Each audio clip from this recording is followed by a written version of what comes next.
Welcome. When we had this discussion about living and non-living examples, I noticed that several of my audience were very uncomfortable, and I would like them to express themselves now. So, let me now request Pratik Fegde to express his thoughts on what we had discussed about the examples. Sir, I don't quite understand how the human body is so linear. Like, I have a feeling that it should not be very linear, even in the region where it seems to be linear. I feel it's just monotonic and not linear. Could you just expound on that? Very good, Pratik. I am very happy that you've raised this point. In fact, in a way, I gave a provocative example there, because I was hoping that our listeners, our audience all over the world would react in the way you have, that the human example is a rather poor example of linearity. If at all one would like to insist upon linearity, it is almost in a negligibly small region as far as human behavior goes, with nutrition and the equivalent energy output. I gave that example because I wanted to provoke a lot of people to realize that yes, monotonic and linear are different. You are right. So, something could be monotonically increasing but not linear.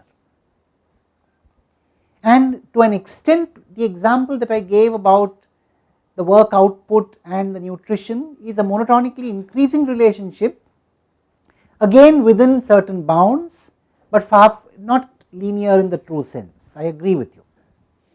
So, I am glad that you responded to the provocation, and I am sure many others in our bigger audience all over the world will. But now let me give you a better example. So, now let me take the example of a bank account, again within a certain range of currency operation.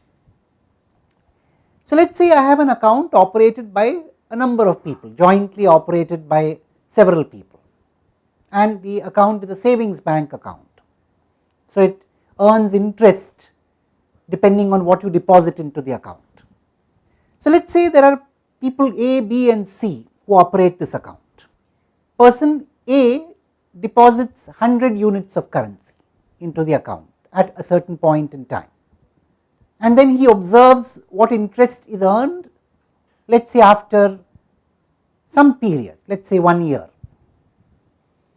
Now, person B independently in a separate experiment operates the account, deposits let us say 200 units of currency into that account, and observes the interest that is earned at the end of the year. So, let the interest in the first case be I1 and the interest in the second case be I2. Now, in a third experiment, A and B both decide to deposit 100 and 200 units of currency at the same time, at that same point in the beginning of the year, and they together observe the interest earned at the end of the year. You expect that the interest would be the sum of the interests I1 and I2, clearly an example of linearity. Now, where would, of course, here this is an example of additivity, a part of linearity. How would homogeneity come in? Suppose A deposited 100 units of currency at the beginning of the year and observe the interest that is earned at the end of the year. In another experiment, A deposits 200 units of currency and then observes the interest. You would expect the interest to be twice. So, a real life example of a system created by human beings where there is linearity to a wide extent. For a large range of currency, of course, you have this linear behavior, additive and homogeneous. Of course, what could make it non-linear is some kind of saturation of interest. There could be a cap. After a point, there may be a decision by the government that you cannot pay more than this amount of interest. That kind of a thing would create non-linearities. Good. So, now Pratik, you also told me that you had an example to give. So, let me invite you now to give the example that you have in mind. So, my example relates to a printer. So, say we have a printer which prints sheets, and say it prints 1 page per second. And so, in my case, the input will be the number of requests for pages I give it per second. So I tell it print say 2 pages per second. So that is my input, the number of pages per second I need it to print, and the output will be the number of pages it actually prints out and gives it to me. So in this case, as the printer just can print 1 page per second and not more than that. So until I give it less than 1 page per second, that is on an average, say 1 page per 2 seconds or something like that, the output will match my input rate, and hence the system is a linear system.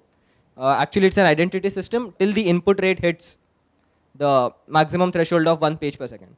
However, once I hit the 1 page per second rate and go beyond that, say 2 page per second or 3 pages per second, in that case, as the printer won't be able to handle the load, the requests will be queued and the output will just be constant at 1 page per second.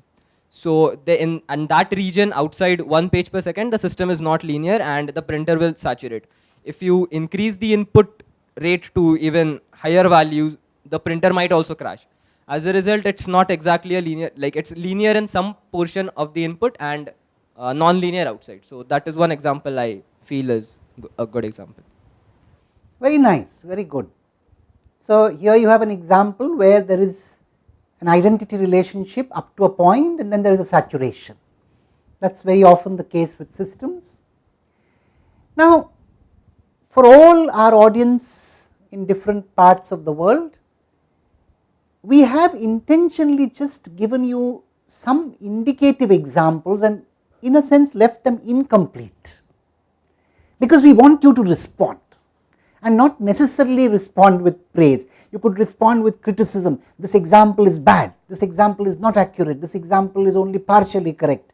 We want you to do that. That is why this discussion. This is not meant to be an exposition of everything that is correct. In a discussion, we want you to respond and we would like to look at what you respond and then work with you to understand what you are learning from this course and to try and add value in addition to what you are routinely learning as a part of the sessions that are being created, the formal sessions of the course. So the discussion sessions, I am repeating, are provocative. They are meant to be that way, and let me keep them that way. Let me begin with some provocative discussion here. Provocative in the sense that they should incite thinking and a response from you, not provocative in any other sense. Is that right? So with that, we look forward to your responses. Thank you.